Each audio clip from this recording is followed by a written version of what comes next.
Entonces vemos aquí claramente la responsabilidad de Pablo por el Evangelio. Él se sentía responsable por el Evangelio. Romanos 1:1a nos dice claramente: Pablo, siervo de Jesucristo. Su mentalidad era la de un ¿qué? La de un siervo, ¿sí? ¿Se acuerdan lo que dice la palabra de Dios? Que Jesús, teniendo forma de Dios, no tomó ocasión para ser igual a Dios, sino que se despojó a sí mismo y tomó forma de siervo. Y lo hizo por amor al Padre. De igual manera, Pablo hacía su servicio en amor ¿a quién? A Dios. Y lo que Cristo había hecho por él en la cruz, la salvación. Su mentalidad era la de un siervo. Todos nosotros debemos de tener una mentalidad de siervo si realmente estamos considerando lo que el Señor hizo por medio del Evangelio en nuestras vidas, que nos cambió nuestras vidas. Amén. Es más, la palabra siervo viene del griego doulos, y por lo regular en el tiempo de los romanos había muchos esclavos y servían por temor o servían por obligación, pero en el caso de Pablo, él servía por amor, ¿sí? Lo mismo el cristiano sirve por amor y debe servir por amor, no porque le toca, no porque se le impone, no porque se le paga, sino porque Cristo pagó por él, ¿sí? Su maestro entonces, ¿quién era? Jesucristo. 1b nos dice: llamado a ser apóstol. Sí, llamado a ser apóstol. ¿Y es siervo de quién? De Jesucristo. Su maestro era Jesucristo. Desde el día que se le apareció en el camino de Damasco, el Señor comenzó entonces a hacerle apariciones a él, ¿verdad? También fue entrenado en Arabia, y entonces Pablo comenzó a ser un siervo de Dios. Ahora vemos ahí Romanos 1:1c, nos dice claramente, llamado a ser apóstol. Su ministerio era de un apóstol. Un apóstol es una persona que es enviada. Es una persona que es ¿qué? Enviada, ¿sí? Esto nos lleva a una pregunta muy clara, ¿verdad? ¿Hay apóstoles el día de hoy? Bueno, en realidad apóstol con mayúscula no hay. Solamente eran 12 los apóstoles, ¿sí? Y debemos de entender eso claramente, eran 12. Porque el requerimiento para ser apóstol es que lo hubieran visto a él físicamente, dice la palabra de Dios, ¿sí? Lo hubieran visto físicamente. Segundo, tenían que tener las señales de apóstoles, como señales de prodigios para poder verificar la palabra de Dios. Y eso es lo que hacían los apóstoles. Verificaron claramente a través de milagros y prodigios que lo que hablaban ellos, traía la misma autoridad de Jesucristo. Por lo tanto, era palabra de Dios. Y con ellas fue que se fundó realmente la doctrina de los apóstoles, como dice en Efesios 2:20. Vamos a Efesios 2:20, por favor. Efesios 2:20. Los 2:20 nos dice: edificados sobre el fundamento de los apóstoles y profetas, siendo la principal piedra del ángulo Jesucristo mismo. ¿Y cuál es el fundamento de los apóstoles y los profetas? Usted lo tiene en su mano, la Santa Biblia, el Nuevo Testamento. Fue puesto por ellos para que usted y yo podamos crecer en la palabra de Dios. Y ellos verificaron, autenticaron la palabra por medio de ¿qué? De señales y prodigios, para mostrar que realmente venía de Dios. Por lo tanto, apóstoles con mayúsculas solamente eran los 12. Ahora, la palabra apóstol significa enviado, un enviado, ¿cierto? Todos nosotros como apóstoles con A minúscula hemos sido enviados ¿para qué? Para predicar el Evangelio. Pero apóstoles, como mucho hoy en día se autoproclaman, como alguien de estatus, igual que los apóstoles de Jesucristo, los 12 apóstoles, no los hay hoy en día, hermano, ¿sí? Es más, cuando mataron al primer apóstol, a Santiago, ¿verdad? Si realmente era necesario tener más apóstoles, ellos lo hubieran reemplazado por otro más, y no lo reemplazaron, ¿sí? Usted ve muy claramente en la Escritura que cuando mataron al primer apóstol, el apóstol Santiago, entonces, ¿qué pasa? No lo reemplazaron de nuevo, ¿sí? Y lo podían hacer si realmente se necesitaba, pero no. También el libro de Apocalipsis nos dice, Apocalipsis capítulo 22, que los cimientos de la Nueva Jerusalén estaba fundada sobre ¿qué? Sobre 12 cimientos, que son los 12 apóstoles de Jesucristo. O sea que no hay más apóstoles, hermanos, con mayúsculas no hay, ¿sí? Tú y yo tenemos una misión como apóstoles, como en un caso de que Bernabé, cuando andaba con Pablo y lo querían a ellos, los griegos lo querían poner como dioses. Ellos dijeron y los apóstoles, Bernabé y Pablo, en ese sentido como enviado Bernabé, no como apóstol con mayúsculas, sino con apóstol minúscula, es reconocido allí, pero es como enviado, no como apóstol de Jesucristo con A mayúscula. Entonces es bien importante eso, hermano, amén. Entonces Entonces su ministerio era de un apóstol. Un apóstol es una persona que es enviada.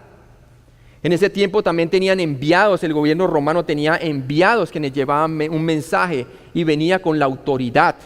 ¿De quién? Venía con la autoridad del emperador romano. De igual manera, los apóstoles, los 12 apóstoles, llevaban el mensaje con la autoridad de nuestro Señor Jesucristo y autenticaban su mensaje con la palabra de Dios, ¿sí? Marcos capítulo 16, por favor. Vamos a Marcos capítulo 16. Es bien importante que nosotros veamos ese versículo, porque muchas veces es malinterpretado por algunos.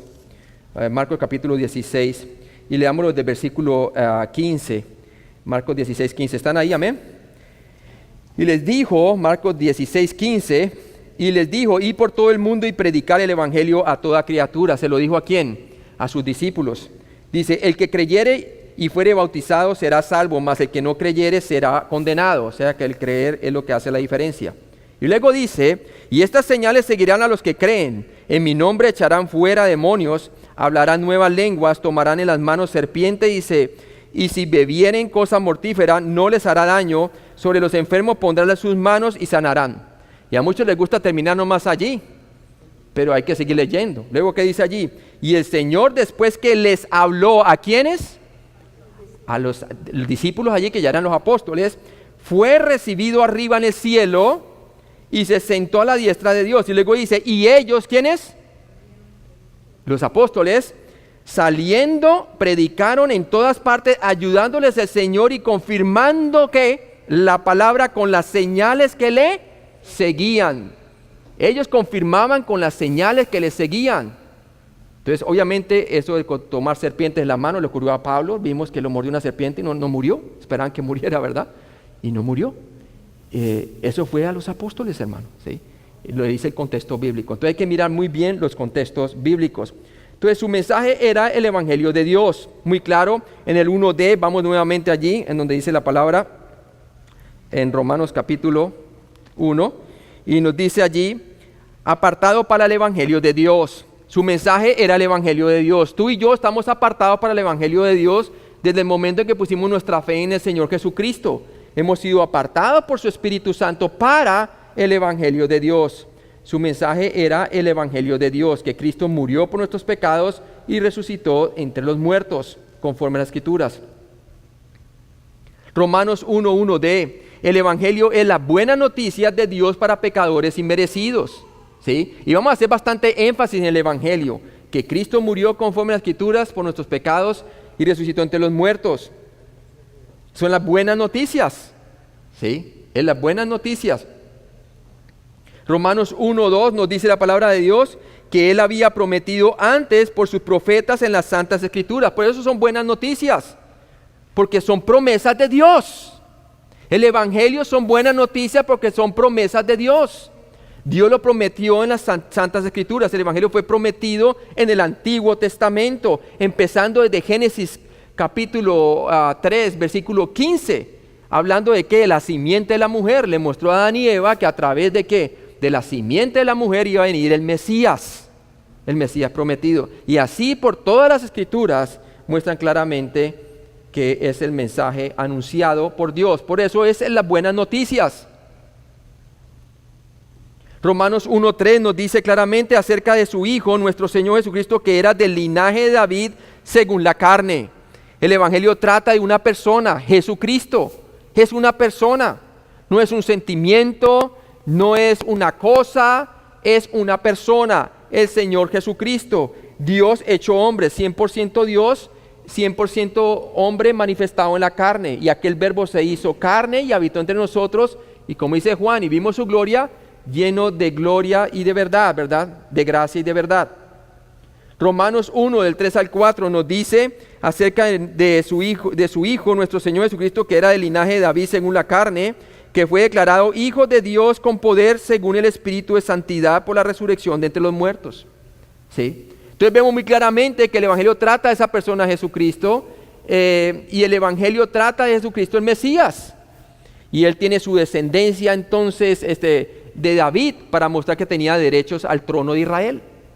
Y usted mira las genealogías de Mateo capítulo 1 y Lucas capítulo 2 y le muestra muy claramente la genealogía de Jesús, ¿verdad? El uno lo lleva hasta Adán y Eva para mostrar que él era la simiente de la mujer, y el otro lo lleva hasta David y también Abraham para mostrar que él era el de ambos linajes.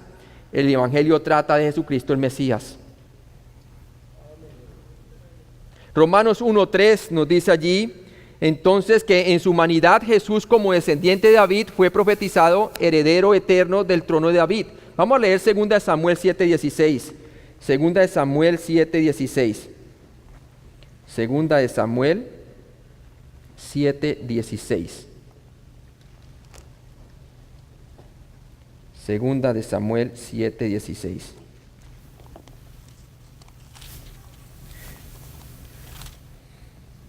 Nos dice, y será afirmada tu casa y tu reino para siempre delante de tu rostro, le está diciendo Dios a David. Y tu trono será establecido, ¿qué? Eternamente. ¿Hablando de quién? A través del Mesías. Porque el Mesías iba a venir como un descendiente físico, ¿de quién? Del rey David. ¿Sí? Y por eso la importancia de las genealogías en el Nuevo Testamento, porque verifican claramente que Jesucristo es descendiente de David.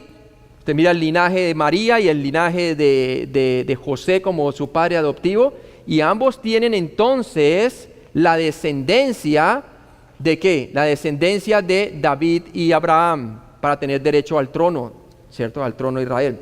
Veamos otra, Salmo 89, por favor, Salmo 89. Y vamos a ver lo que dice la palabra de Dios en el Salmo 89. Salmo 89, y vamos a leerlo del versículo 34 al 37. Salmo 89, del 34 al 37. Nos dice, no olvidaré mi pacto, porque nuestro Dios es un Dios de pactos, ni mudaré lo que ha salido de mis labios. Una vez he jurado por mi santidad y no mentiré a quién, a David, porque le dio el pacto de que el davídico, y también dio el pacto a abrahámico, ¿verdad? Y dice allí 36, su descendencia será para siempre. Quiere decir que a los judíos siempre lo han querido exterminar. Herodes trató de exterminar y tratar de matar a todos los niños menores de 2 años, así si podía matar también a Jesús, ¿verdad? Y así hasta el día de hoy quieren también a través de acabar con Israel, ¿verdad? Las naciones musulmanes. ¿Por qué? No quieren que se establezca el reino, ¿verdad? Y sabemos que un día lo va a establecer porque lo prometió a David. Entonces claramente dice la palabra de Dios. Mire el versículo 37. Como la luna será firme para siempre y como un testigo fiel en el cielo. Así es entonces que las promesas de Dios. ¿Sí? Las promesas de Dios. Romanos 1:4. Vamos ahí al Romanos 1:4, por favor. Nos dice la palabra de Dios claramente, Romanos 1:4, nos dice que fue declarado Hijo de Dios con poder, según el Espíritu de Santidad por la resurrección de entre los muertos. ¿Sí? A través de la resurrección de los muertos, Jesucristo demostró ser Dios, ¿verdad? Y a través de su vida perfecta humana, demostró que también era, ¿qué? Hombre perfecto. Entonces, perfecto mediador entre Dios y los hombres. Como el Dios hombre, Jesús fue declarado, probado Hijo de Dios. Por el poder de la resurrección de entre los muertos. La resurrección de entre los muertos es la evidencia de que, como decía David, no dejaré que tu santo vea que corrupción. Demostró claramente que el cuerpo de Jesucristo no se iba a descomponer, que se iba a levantar de entre los muertos por medio del poder del Espíritu Santo. Y eso iba a poder entonces, iba a comprobar claramente que Él era el Hijo de Dios. ¿A través de qué? De la resurrección de entre los muertos. Lo profetizó Él muchas veces diciendo, como está escrito en las Escrituras, es necesario que el Hijo del Hombre muera por los pecados, pero al tercer día resucite. Como estuvo Jonás 3 días y 3 noches en el vientre del gran pez, de igual manera estará el Hijo del Hombre, ¿verdad? Y se levantaría entre los muertos. Entonces, por el poder de la resurrección de entre los muertos, lo que hace la distinción del cristianismo de cualquier otra religión, es que su fundador, Cristo, vive y reina por los siglos de los siglos. Y por eso viene por segunda vez, hermano.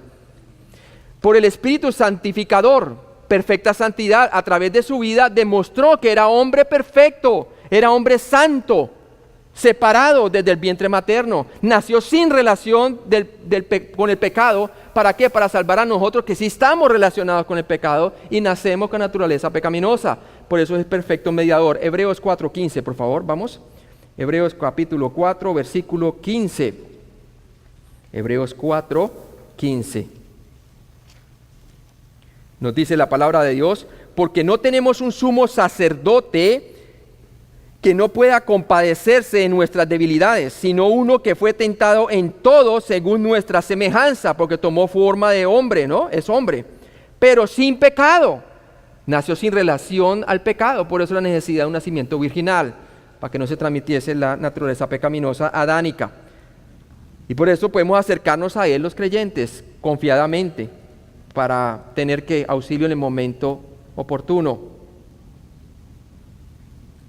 Romanos 1:5a, que nos dice la palabra, nos dice ahí claramente, y por quien recibimos la gracia y el apostolado para la obediencia a la fe en todas las naciones por amor de ¿qué?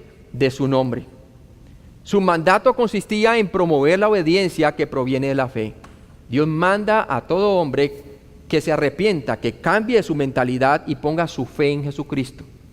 Dios manda a las personas a que pongan su fe en Cristo para ser salvas. Ese es un mandato. Él manda y ordena a todo hombre que responda por medio de la fe a Jesucristo.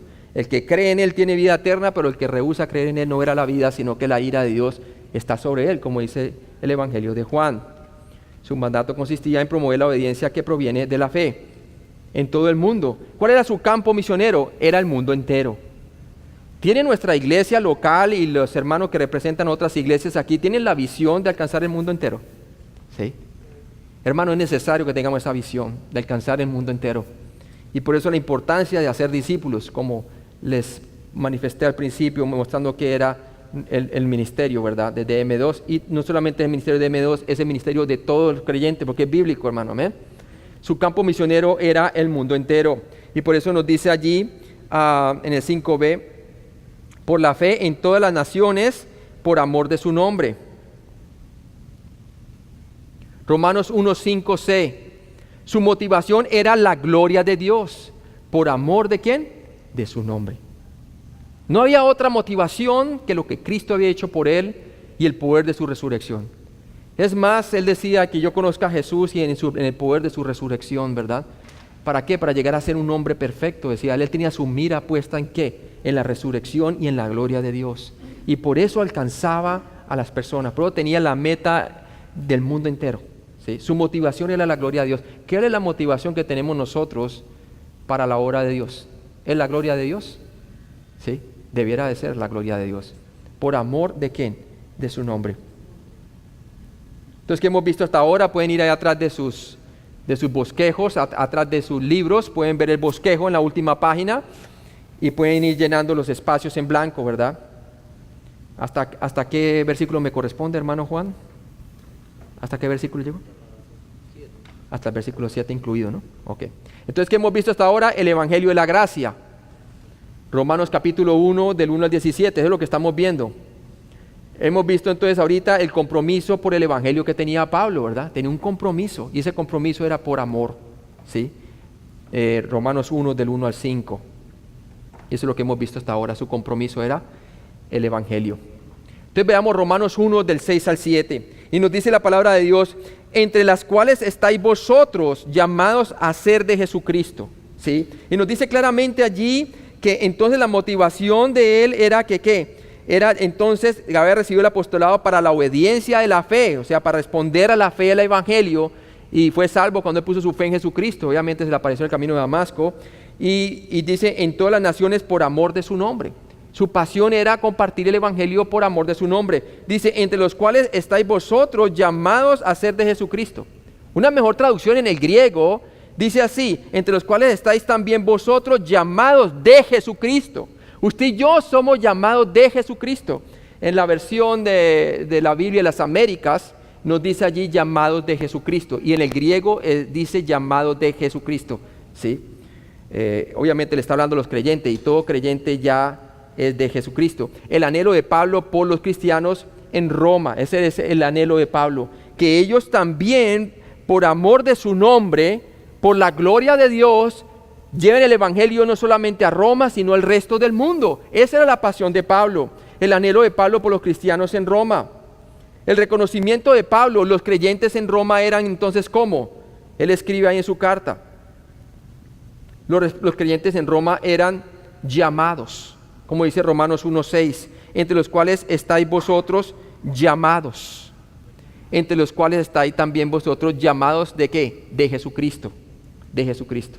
Usted y yo hemos sido llamados de Jesucristo, porque pertenecemos a Él. Si alguno está en Cristo, nueva criatura es. Las cosas viejas pasaron y aquí todas son hechas nuevas. Usted es de Él. Y eso lo vamos a ver después en la santificación, porque es tan importante. Romanos 1:7a nos dice, a todos los que estáis en Roma, ¿sí? A todos los que estáis ¿en qué? En Roma. Entonces muestra muy claramente que los amados de Dios eran todos los que estaban en Roma aquí, amados de Dios. ¿Por qué? Porque ya eran creyentes. Toda persona que es creyente en Cristo es amada por Él, ¿sí? ¿Por qué? Porque nosotros lo amamos a Él primero, ¿o porque nos amó primero a nosotros? Porque Él nos amó primero a nosotros. Él fue el que tomó la iniciativa. Por Él fue que nos llegó la palabra de Dios. Si no hubiera llegado la palabra de Dios, es imposible ser salvo, porque la fe viene por el oír, y el oír por la palabra de Dios. Entonces, amados de Dios, a todos los que estáis en Roma, amados de Dios. Pablo tenía su corazón puesto en las personas de Roma, ¿verdad? Y en realidad, Pablo, entonces, al escribir esta carta, se las mandó a través de Febe, ¿verdad? Y de Fibe, y se la llevó ¿a quién? A los romanos.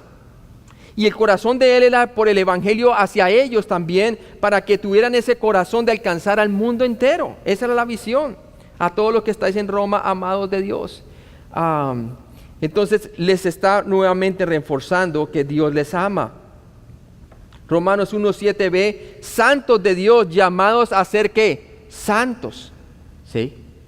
De cierta manera ya eran santos, pero ahora les está llamando a vivir en la práctica aquella santidad.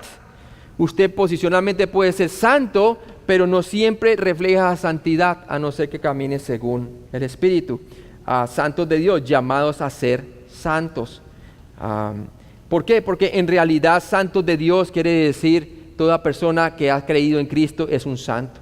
Ha sido separado por el Espíritu Santo y ha pasado de muerte a vida espiritual. Ha sido pasado ¿de qué? De las tinieblas a la luz admirable. ¿Para qué? Para que anunciemos las victorias de aquel que nos movió ¿de qué? De la oscuridad a la luz admirable de Cristo, ¿sí? Y estamos para anunciar la luz de Cristo, porque en realidad hemos sido separados por su Espíritu Santo, somos santos. Romanos 1:7c, y nos dice allí la palabra de Dios, llamados a ser santos, gracia y paz a vosotros. Gracia y paz a vosotros de Dios nuestro Padre y del Señor Jesucristo. La aclamación de Pablo, dos bendiciones de Dios nuestro Padre y el Señor Jesucristo. Dos cosas que cada hijo de Dios requiere. ¿Y cuáles son ellas? La primera es la gracia de Dios, que por ella fue que vinimos a ser salvos. Segunda de Pedro 3:18, vamos allí. Segunda de Pedro 3:18. Nos dice la palabra de Dios. Hijitos míos, a segunda de Pedro 3:18. Segunda de Pedro 3:18. Nos dice, antes bien, creced, y subraya ese creced en la gracia y en el conocimiento de nuestro Señor y Salvador Jesucristo. A Él sea la gloria y hasta el día de la eternidad. Amén. Una cosa es ser salvo por gracia, otra cosa es crecer en la gracia. Todos nosotros somos llamados a crecer en la gracia. Y miren nuevamente, si por gracia somos salvos, por gracia solamente podemos crecer. Y luego vamos a hacer énfasis en eso, hermano. La paz de Dios, Filipenses 4:7. Vamos a Filipenses 4:7. Nos dice la palabra allí en Filipenses capítulo 4, versículo 7.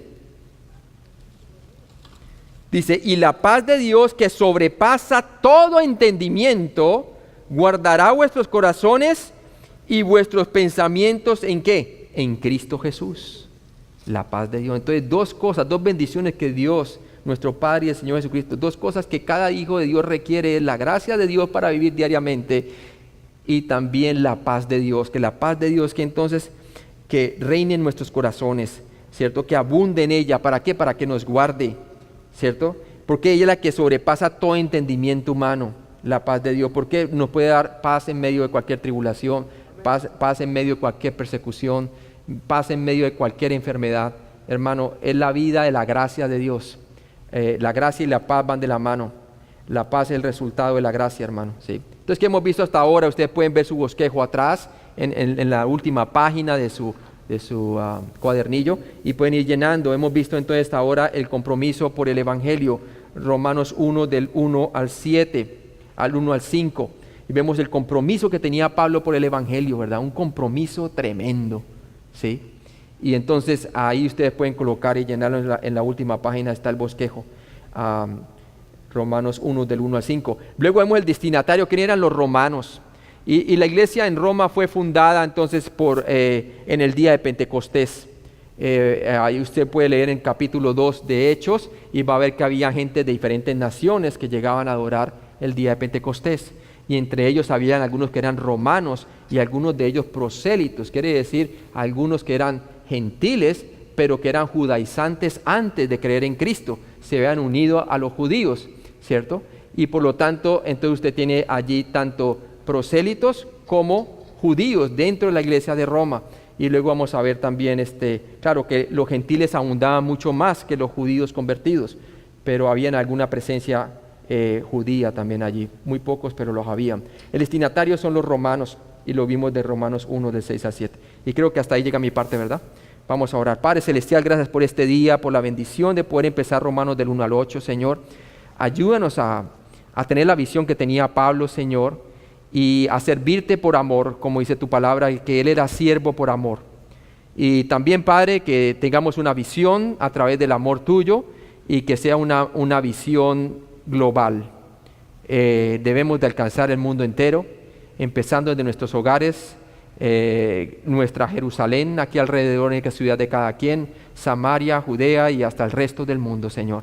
Te pido, Padre, que nos ayudes pues a entender cada día más el Evangelio y también a entender que por gracia debemos de caminar, Señor, como Pablo nos muestra a través de la carta, que esas dos promesas nos ha dado Dios en la gracia, pero también la gracia para crecer en ella y también la paz para que sobrepase todo entendimiento humano, Señor, que estamos en medio de pruebas. Te pido pues que bendiga a cada uno de nosotros en Cristo Jesús. Amén.